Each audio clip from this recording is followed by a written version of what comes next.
नमस्कार दोस्तों, क्या हाल चाल? सब बढ़िया, मस्त मौज बाहर। आइए फटाफट से एक और फाइनल काउंट का क्वेश्चन देखते हैं। जल्दी से, आपको दिख रहा होगा कुछ ज्यादा ही बड़ा क्वेश्चन है आपके सामने। फटाफट से लपेटेंगे अपने इस 40 मिनट्स के सेशन में।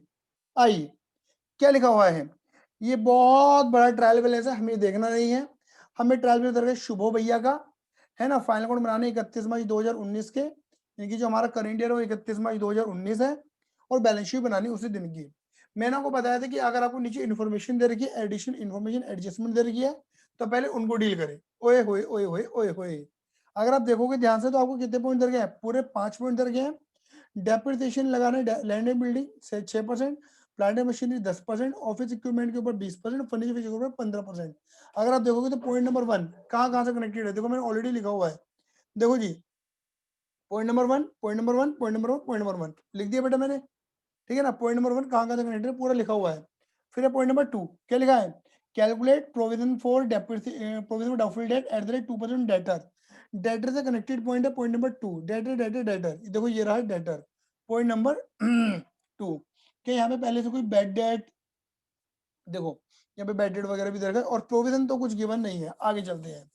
फिर यहाँ पे लिखा है insurance include 250 insurance premium paid in advance, यानी कि इंश्योरेंस प्रीमियम के बारे में आपको लिखा हुआ है। Insurance premium point number 3, point number 3 देखो ये रहा पॉइंट नंबर 3, इंश्योरेंस लिखा हुआ है। Point number 4, provide salary to Shubho. Shubho को सैलरी देनी कितने रुपए की? 15,000 रुपए पर एनम। पूरे साल भर की आपने इसे सैलरी पकड़ानी है। क्लियर ही नहीं है? पॉइंट नंबर 4 ये रहा, देखो ये रहा पॉइंट नंबर 4। आगे चलते हैं। आउटस्टैंडिंग सैलरी आपको देनी 11,500, पॉइंट नंबर 5 ये भी इसी का ही है। फिर देखो पॉइंट नंबर 6, पॉइंट नंबर 6 क्या है? 10% of the final profit is to be transfer to general reserve, है ना, is to be transfer to general reserve. ये अपने आप एक इंडिपेंडेंट पॉइंट है, इसका कुछ ड्रामा करना नहीं है, स्टार बना दिया।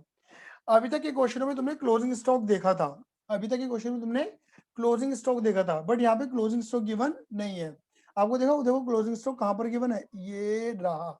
चलो इसके बारे में चर्चा करूंगा, पीछे से कनेक्ट करके तुम्हें याद दिलाऊंगा कि मैंने जब ट्रायल बैलेंस पढ़ाया था तुम्हें, तो मैंने ऐसी बहुत सारी बातें तुम्हें बताई थी कि क्लोजिंग स्टॉक जो होता है, ठीक है ना, नॉर्मली बैलेंस शीट के बाहर पड़ा रहता है, सॉरी ट्रायल बैलेंस के बाहर पड़ा रहता है, लेकिन सीयूजेस उसे शादी करके अंदर घर में भी ले आता है। चलिए अब एक एक करके आइटम को पकड़ते हैं, लपेटते हैं, करना शुरू करते हैं। आओ मचाएं पेलम पाली। बेटा पहला आइटम क्या लिखा हुआ है यहाँ पर? लैंड एंड बिल्डिंग लिखी हुई है। क्या लिखा है मेरे बेटा जी? Land and building. कितने लिखा है मेरे बेटा जी? 50,000 रुपए का। तो फटाफट से लैंड एंड बिल्डिंग को क्या लिखो, एक काम करो मेरे बच्चा, देखो ऑब्वियस बात है, ऐसे समय लग जाएगा हमें, नहीं तो ये पूरा क्वेश्चन आप सभी को नजर आ रहा होगा। आप इसकी फोटो खींच लो जल्दी से, 1 2 स्क्रीनशॉट खींचो, 3। ठीक है, अब जहां जरूरत होगी मैं वहां क्वेश्चन आपको प्रेजेंट कर दूंगा, अदरवाइज फोटो तो आपने खींची ली है। अब देखिए यहाँ पे लिखा हुआ है लैंड एंड बिल्डिंग। क्या लिखा है मेरे बेटा जी? Land and building.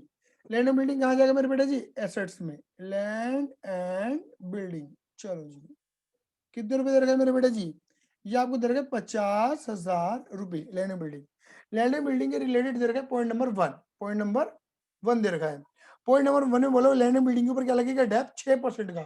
तो डेप्रिसिएशन से क्या होगा? एसेट की वैल्यू क्या हो जाएगी? कम 6%, तो यानी कि 3,000 का डेप लग जाएगा। वैल्यू कितनी रह जाएगी यहाँ पर मेरे बेटे जी? 47,000। और डेप्रिसिएशन क्या होता है बेटा? हमारा खर्चा। तो क्या कर दोगे? पीएनएल में खर्चा मान के डेबिट कर दोगे। Depreciation on land and building कितने रुपए मेरे बेटा जी? 3,000 रुपए। उसके बाद अब आज मेरे बेटा जी क्या लिखा है? दूसरा आइटम दे रखा है परचेजेस। क्या दे रखा है मेरे बेटा जी? परचेजेस। ठीक है ना, देखो परचेजेस, परचेजेस, परचेजेस कहाँ आता है? यहाँ पर आता है। एक बात और बोलूं, आपको परचेजेस दे रखा है एडजस्टेड परचेजेस। क्या दे रखा है मेरे बेटे जी? एडजस्टेड। आओ जरा मैं पन्ना पलट के तुम्हें कुछ बातें याद दिलाऊं। जब मैंने तुम्हें ट्रेवलर्स पढ़ाया था, मैंने आपको एक फॉर्मूला याद करवाया था, उस फॉर्मूले का नाम था COGS, cost of goods sold. Opening stock plus net purchase. Net purchase का मतलब मैंने बता चुका हूं, purchase minus purchase return plus direct खर्चे, प्लस डायरेक्ट खर्चे माइनस क्लोजिंग स्टॉक। पुरानी बातें हैं। फिर मैंने ए फॉर्मूला और याद करवाया था तभी तुम्हें एक एडजस्टेड परचेज का, चाहो तो देख लेना, अपनी पुराने नोट्स को ओपन करके देख लेना। एडजस्टेड परचेज का क्या था मेरे बेटा जी, opening stock plus net purchase minus closing stock minus closing. इसमें ऊपर वाले में नीचे वाले में सिर्फ अंतर इसका होता है, यानी कि अगर आप चाहो तो सीओजेस कैसे आ जाएगा, आप क्या करो, एडजस्टेड परचेज लिख दो बस, और उसके अंदर क्या ऐड कर दो, सिर्फ डायरेक्ट खर्चे ऐड कर दो, बात ही खत्म। क्लियर है। मैंने आपको ये बताया था कि जब आप ट्रायल बैलेंस बनाते हो तो ये होता है डेबिट, ये होता है क्रेडिट। अगर आपके ट्रायल बैलेंस में क्या नजर आ रहा है, ओपनिंग स्टॉक अलग नजर आ रहा है, नेट परचेज मतलब परचेज और परचेज रिटर्न, और डायरेक्ट खर्चे नजर आ रहे हैं, डायरेक्ट खर्चे नजर आ रहे हैं, मतलब ये ऐसे ऐसे ऐसे नजर आएगा, तब क्लोजिंग स्टॉक जो है वो ट्रायल बैलेंस के बाहर पड़ा जाता है। ये तीनों इसे घर के अंदर एंट्री नहीं देते, हाँ ये ना। लेकिन अगर तुम्हें COGS गिवन है तो COGS क्या करता है, क्लोजिंग स्टॉक से शादी कर लेता है और उसे ट्रैवलर्स के अंदर ले आता है। क्योंकि अगर आपको COGS दे रखा है तो आपको इसकी इसकी और इसकी कोई जरूरत नहीं है, क्योंकि COGS के अंदर ये तीनों समा जाते हैं। मेरी बात क्लियर हो गई, COGS के अंदर तीनों समा जाते हैं और ये अंदर आ जाता है ट्रैवलर्स के। दूसरी बात समझना, दूसरी बात समझना, आप सभी को पता है क्लोजिंग स्टॉक के कितने इफेक्ट जाते हैं, दो इफेक्ट जाते हैं। कितने इफेक्ट जाते हैं, दो इफेक्ट। एक तो क्लोजिंग स्टॉक कहाँ जाएगा, बैलेंस शीट की एसेट में, और एक क्लोजिंग स्टॉक कहाँ गया, COGS के अंदर। दो इफेक्ट ऑलरेडी आ गए। तो क्लोजिंग स्टॉक अगर ट्रायल बैलेंस के अंदर पड़ा है ना, सुनते रहे ध्यान से, अगर क्लोजिंग स्टॉक ट्रायल बैलेंस के अंदर है तो इसके आपको दो इफेक्ट देने नहीं है, सिर्फ एक इफेक्ट जाएगा कहाँ, ये सीधा बैलेंस शीट की एसेट में जाने वाला है। कहाँ जाने वाला है मेरे बेटा जी, सीधा बैलेंस शीट की एसेट में जाने वाला है, क्योंकि उसका जो दूसरा इंपैक्ट है वो COGS पे पड़ता है, और COGS पे इफेक्ट आ चुका है क्योंकि COGS गिवन है। बोलो हाँ ये ना। हाँ अगर ये ट्रायल बैलेंस के बाहर गिवन होता तो आप इसे दो जगह दिखाते ही हो, क्यों, COGS पूरा करने के लिए और एसेट साइड में। क्लियर है ये नहीं है। एक तरीका ये था कि अगर तुम्हें एडजस्टेड परचेज दे रखी है जैसे कि इस क्वेश्चन में है, तो डायरेक्ट खर्चे दिखाए जाएंगे साथ में, जिससे COGS पूरा बन जाएगा, देख लो। क्लियर है। और क्लोजिंग स्टॉक तो आ ही रहा है साथ में, तो आपको ये रीजन क्लियर हो जाना चाहिए कि एडजस्टेड परचेज गिवन होने की वजह से COGS गिवन है ट्रेवलर्स में, अदरवाइज ये ट्रेवलर्स में गिवन नहीं होता। ये बातें पुरानी थी जो मैंने आपको समझा दी, याद दिला दी, बल्कि समझाई नहीं, याद दिलाई है। तो आपको एडजस्टेड परचेज दे रखा है ऑलरेडी 210। अब पता है एडजस्टेड परचेज देने से तुम्हें यहाँ पे net purchase, opening stock, closing stock जो लिखते हो वो लिखने की जरूरत नहीं है, बस डायरेक्ट खर्चे जो मिलते रहेंगे वो लिखते रहेंगे। क्लियर है। उसके बाद आपको दे रखा है क्लोजिंग स्टॉक। क्लोजिंग स्टॉक अब यहाँ नहीं आएगा, वो सीधा जाएगा कहां पर, बैलेंस शीट की एसेट में। कितना दे रखा है मेरे बेटा जी क्लोजिंग स्टॉक, 45,000 रुपीज, 31 मार्च का दे रखा है ना। रिटर्न इनवर्ड, रिटर्न इनवर्ड का मतलब क्या होता है मेरे बेटा जी, रिटर्न इनवर्ड का मतलब होता है सेल्स रिटर्न। तो क्या कर दोगे, सेल्स में से माइनस रिटर्न इनवर्ड। ये आपको दे रखा है मेरे बेटा कितना, 1500 रुपये। फिर देखा रिटर्न आउटवर्ड यानी कि परचेज रिटर्न, मैंने थोड़ा सा स्पेस नहीं छोड़ा लेकिन माइनस कर देना।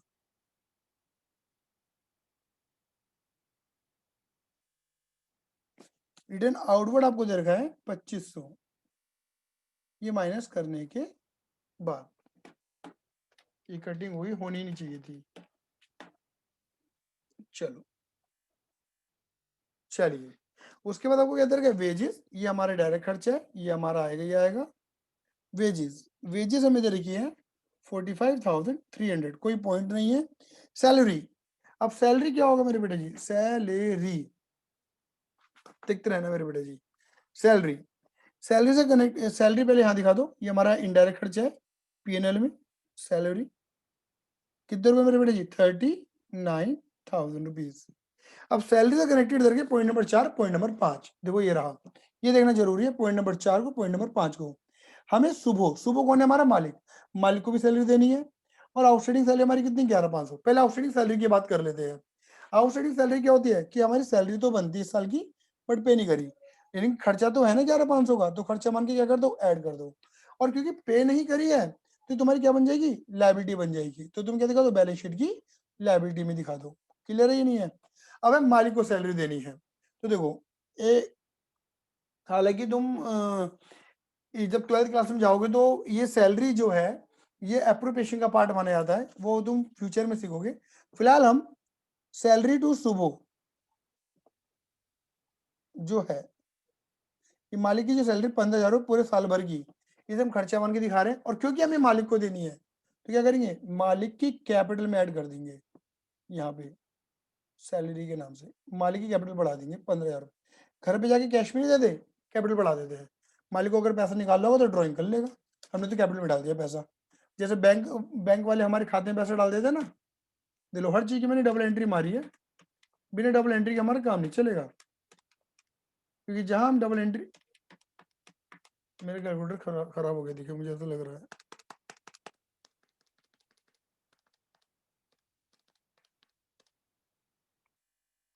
जी मुबारक हो, मेरा कैलकुलेटर हो चुका है खराब।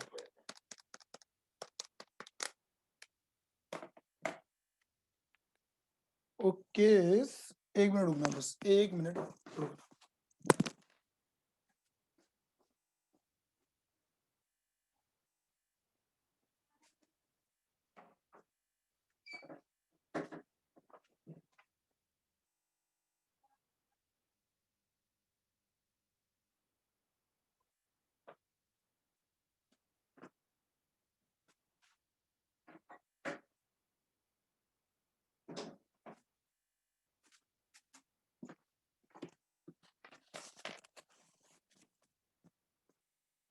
जी अब आईफोन से करेंगे हम 39,000 प्लस 11,500 प्लस 15,000, ये हमारा आ जाएगा 65,500। ठीक है जी। अब उसके बाद क्या है, डबल इफेक्ट जरूर देने हैं। सैलरी के हमारा पॉइंट पूरा कवर हो चुका है। सैलरी के बाद ऑफिस एक्सपेंस, ये भी हमारे इनडायरेक्ट खर्चे हैं। यहाँ दिखा दो ऑफिस एक्सपेंसेस कितने रखे मेरे बेटा जी, 15,400। उसके बाद हमें क्या दे रखा है, कैरेज इनवर्ड। देखो carriage inward, carriage outward. Inward का मतलब होता है परचेस वाला कैरेज, किराया भाड़ा, कैरेज इनवर्ड। आउटवर्ड होता है तो वो इनडायरेक्ट होता है। क्या होता है बेटा वो, इनडायरेक्ट। कैरेज इनवर्ड ये आपको दे रखा है 1,200 रुपए। बस अमाउंट उल्टी सीधी ना जाए, इसे बड़े ध्यान से लिखना पड़ रहा है मुझे। कैरेज आउटवर्ड ये तुम्हारा क्या लाएगा, इनडायरेक्ट खर्चा। आउटवर्ड यानी कि सेल, माल को भेजने में जो खर्चा हो रहा है इनकी, भेजते कब है, जब सेल करते हैं, तो इनकी सेलिंग वाले खर्चे इनडायरेक्ट होते हैं, 2,000 रुपए। डिस्काउंट अलाउड, डिस्काउंट देना, क्या क्या लगेगा मेरे बेटा तुम्हारा, खर्चा। डिस्काउंट दिया, और वही डिस्काउंट अगर मिलता तो बन जाती तुम्हारी इनकम। डिस्काउंट डेबिट में है, डिस्काउंट क्रेडिट में भी लिखा हुआ है, यानी कि डिस्काउंट मिला है। डिस्काउंट रिसीव्ड ये तुम्हारी इनकम बनेगा मेरे बेटा जी। कितने रुपए, 1,200 रुपए। क्लियर है। फिर आपको दे रखा है बैड डेट। क्या दे रखा है मेरे बेटा जी, बैड डेट, पैसा मर चुका है, बैड डेट्स, पैसा मर गया। पैसा कितना मरा है मेरे बेटा जी, 1,200 रुपए मर चुका था पहले का। ठीक है। अगर मैंने बैड डेट को डील कर रहा हूं ना, तो मैं एक काम करता हूँ, देखो चल भी रुक जाओ, आगे बढ़ते हैं। सेल, सेल हमें दे दी बैड डेट के बाद 3,85,000 रुपीज, उठा के पेल दो यहाँ पर, कोई दिक्कत नहीं है। सेल के बाद है कैपिटल अकाउंट, कैपिटल लगी 1,15,000 रुपए, 1,15,000 रुपए। कैपिटल के बाद क्या लगा है, चटर्जी लोन। चटर्जी कोई बंदा होगा, उससे हमने लोन लिया है, उससे हमने लोन लिया है। कितने रुपए का, 25,000 रुपए का। क्लियर है। चटर्जी लोन कितने रुपए का, 25,000 रुपए का। इस लोन के बारे में इंफॉर्मेशन दे रखी है, जरा आप ध्यान से देखना। 1 मिनट के लिए इसे जरा पढ़ो, ये कहना क्या चाहता है जरा सोचो समझो। मैं 1 मिनट बाद बोलता हूँ, ठीक है, सोचो जरा।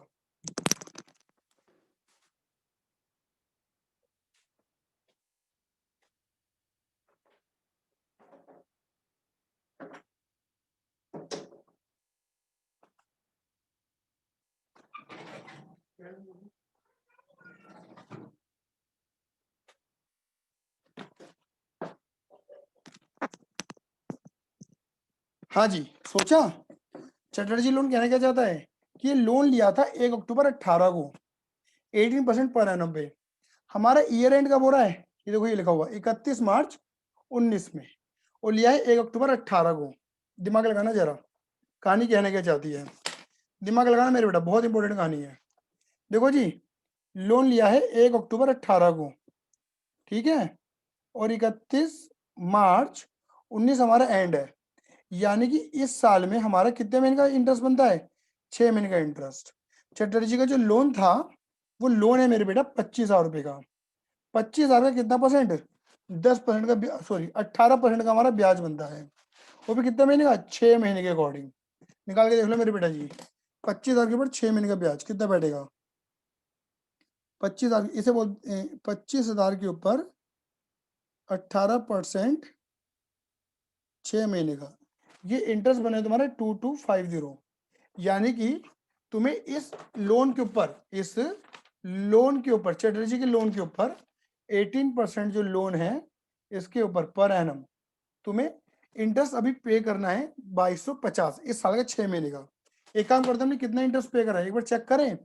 देखो अभी तक हमने जितना पढ़ा है वहां पे इंटरेस्ट के बारे में कहीं कुछ नहीं लिखा, लेकिन अगर मैं पूरे में पढ़ू interest interest interest interest interest interest, ओहो, इनकी यहाँ पर इंटरेस्ट के बारे में कुछ भी नहीं दे रखा पूरे में, पूरे ट्रेवल्स में। इसका मतलब ये है कि पूरे 2250 का इंटरेस्ट मेरा पे करना बनता है, पर मैंने पे नहीं करा, that is outstanding interest on loan.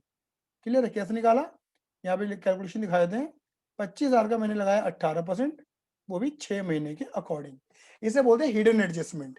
इस एडजस्टमेंट के बारे में नीचे कहीं पर भी नहीं लिखा हुआ, बट अगर ऐसी इंफॉर्मेशन मिलती है जैसे लोन के आगे, इन्वेस्टमेंट के आगे, इन्वेस्टमेंट के आगे लिखी होगी तो इंटरेस्ट लेना है, और लोन के आगे लिखो तो इंटरेस्ट देना है, ये खुद चल के तुम्हें अनुमान लगाना पड़ेगा। क्लियर है, और अमाउंट कितनी निकल कर आएगी मेरे बेटा, 2250, और ये तुम्हारा बैठेगा खर्चा, क्योंकि इंटरेस्ट देना है, दिया नहीं है लेकिन बनता तो इसी साल का है। इंटरेस्ट ऑन लोन लिख लो, ये चटर्जी लोन लिख लो 2250। मैं थोड़ी सी एडवांस बातें और करना चाहूंगा।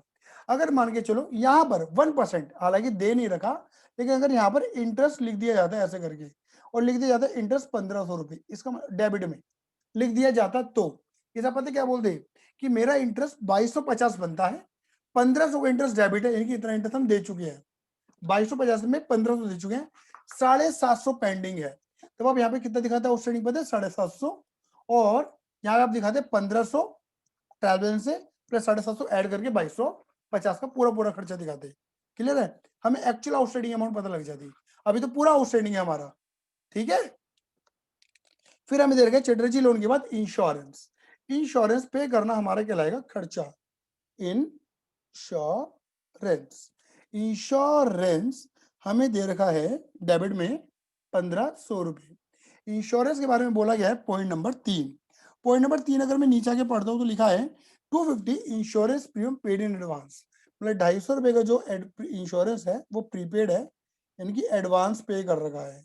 क्लियर है, ही नहीं है, यानी कि इस साल का नहीं है, जिस साल का नहीं है तो यहाँ से हटाओ, और प्रीपेड एक्सपेंस हमारा क्या बनेगा, हमारी एसेट बनेगा। आप इसे प्रीपेड इंश्योरेंस लिख दो, या अनएक्सपायर्ड इंश्योरेंस लिख दो 250।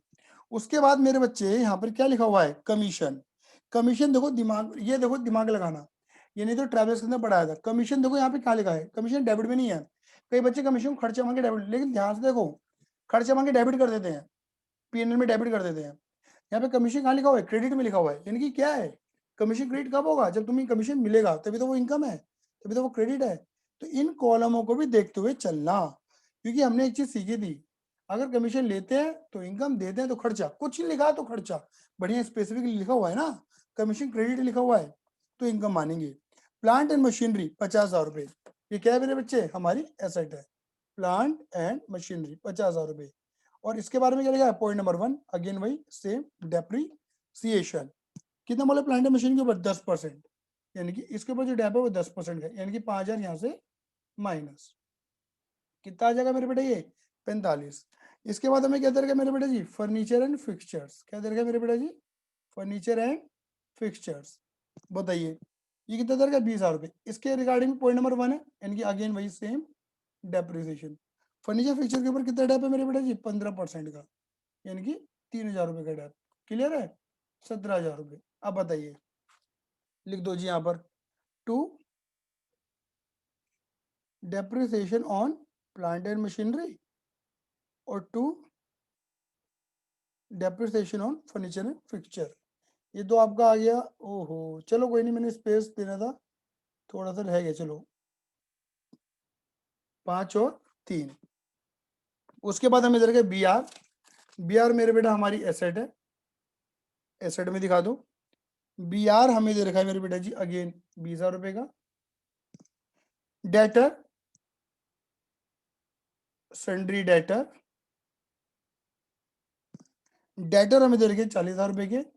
और डेटर से कनेक्टेड जो पॉइंट है वो है पॉइंट नंबर 2, वो बोला है कि प्रोविजन बना लो, यानी कि पैसे मरने के चांसेस कितने परसेंट, 2%। तो बता 2% निकलेगा 800 रुपए, यानी कि 39,200। सारी चीजें नहीं दे रही, मतलब 40,000 में से 800 मर सकते हैं, यानी कि 39,200 मिल जाएंगे। और जो पैसे मरने के चांसेस हैं ये हमारा नुकसान है। मुझे यहाँ पे ऐड करना था प्रोविजन के नाम से, बट मैं स्पेस देना भूल गया, ये ऐड कर दिया। ऐड करके यहाँ 2,000 रुपये लिख दो। क्लियर है, थोड़ा कम स्पेस में काम करा। क्रिएटर हमें दे रखे 25,000 रुपए के, ये हमारी लाइबिलिटी है।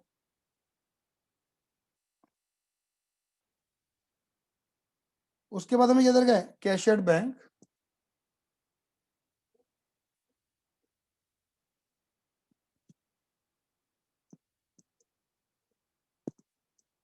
ऑफिस इक्विपमेंट हमारी अगेन एसेट है।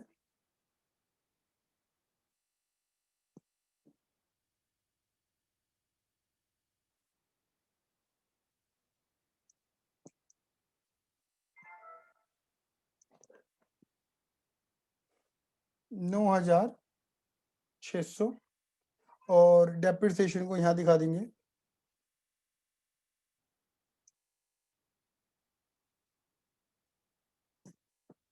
ऑन ऑफिस इक्विपमेंट 2,400 रुपये। उसके बाद है बीपी। बीपी हमारी लाइबिलिटी होती है, बीपी को लाइबिलिटी में दिखा देंगे 12,350। Last outstanding expense, expense payable यानी कि आउटस्टैंडिंग एक्सपेंस। एक बार बताओ गलती क्या करते हैं बच्चे, वो सोचते हैं कि आउटस्टैंडिंग एक्सपेंस जो है, जो यहाँ दे रखा है, देखो आउटस्टैंडिंग ट्रैवल्स के अंदर दे रखा है। अच्छा जी, इसे दो जगह दिखाते हैं, यहाँ भी दिखाते हैं, यहाँ भी दिखाते हैं। मतलब यहाँ तो दिखाती हैं, यहाँ दिखाते हैं। बेटा आउटस्टैंडिंग एक्सपेंस अगर बाहर दे रखा होता है ना तो डबल एंट्री करनी है। अगर ये ट्रैवल्स के अंदर है ना, तो जो आइटम ट्रैवल्स के अंदर पहुंच चुका है उसकी तो डबल एंट्री पास हो चुकी है, तो आउटस्टैंडिंग एक्सपेंस तो हमारी लाइबिलिटी है, इसे सीधा लाइबिलिटी में दिखा दो। ठीक है ना, इसे खर्चा मान के मत दिखाना, वो खर्चे में ऑलरेडी कंसिडर है, तुम्हें दिखेगा नहीं। क्लियर है, तो हम ऑलमोस्ट पूरी इंफॉर्मेशन डील कर चुके हैं, बस हमारे एक पॉइंट नंबर 6 रह गया था, वो डील करेंगे। चलिए निकाले जी, लेस करें।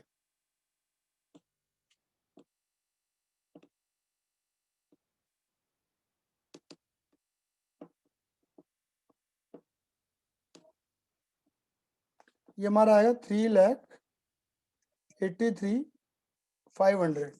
इसमें से लेस कर दो जी, ग्रॉस प्रॉफिट पता लगेगा। 2,07,500 माइनस 45,300 माइनस 1,200। ये आपका आंसर निकल कर आएगा ग्रॉस प्रॉफिट का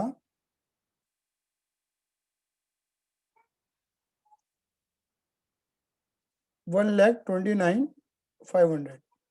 टोटल टोटल 3,83,500, 3,83,500।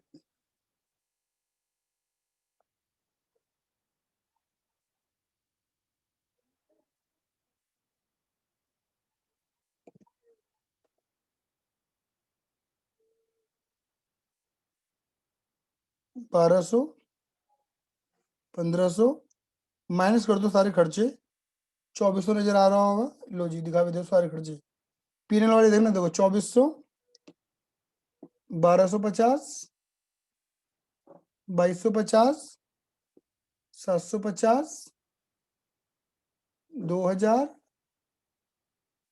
3,000, 655, 00, 15,400, 2,000, 5,000, 3,000। ठीक है, ये आ गया हमारा 2,9,6 650 ये नेट प्रॉफिट है हमारा जो कि मालिक को मिलेगा टोटल। अभी टोटल भरवाता हूं मैं इसका आपको, लेकिन अब दिमाग लगाना। पॉइंट नंबर लास्ट क्या कहता है, ये कहता है 10% ऑफ द फाइनल प्रॉफिट, जो भी तुमने निकाला होगा उसका 10% रिजर्व में डाल देना। तो देखो अब होगा क्या, तुम्हें जो प्रॉफिट निकाला है ना ये वाला 29650, ये जो नेट प्रॉफिट है 29650, इसका 10% कहाँ जाएगा, जनरल रिजर्व में। वो यहाँ नहीं दिखाते, वो अप्रोप्रिएशन का पार्ट होता है। तो 2965 तो जाएगा, और बाकी जो बचा 90% ये जाएगा मालिक के पास, दैट इज कैपिटल अकाउंट में। -2965, ये 26685 तुम्हारी बुकों में ये आंसर दे रखा है। तो कई बार बच्चे क्या करते हैं, अरे हमारा आंसर गलत आ रहा है। बेटा फिर 10% वो दिया नहीं है ना, अब इसको करना क्या है, जो 90% आपने निकाला वो तो दे दो मालिक को, यानी कि यहाँ पर ऐड कर दो। कितना निकाला था वो, 26,685 मालिक को दे दिया। और जो बाकी है वो जनरल रिजर्व है, मतलब फ्यूचर के लिए उठा के रखा हुआ है, वो किसी का नहीं है, फ्यूचर के लिए है। 2965 करो ऐड 1,30,000, ये आपका आ जाएगा 1,56,000। देखो जा सारा लाइबिलिटी में रहा है प्रॉफिट, थोड़ा इधर पर बढ़ गया, मालिक को दे दिया और ये फ्यूचर के लिए रख दिया। अब इसे टोटल करके देखो, ये तुम्हारा बैलेंस शीट मैच करना चाहिए। 2965 जमा 25,000 रुपये जमा 11,500 जमा 25,000 रुपये जमा 2,250 जमा 12,350 जमा 3,300, ये आ रहा है आपका 23950। अब इधर भी देख लेते हैं, मेरे साथ साथ मैच करें।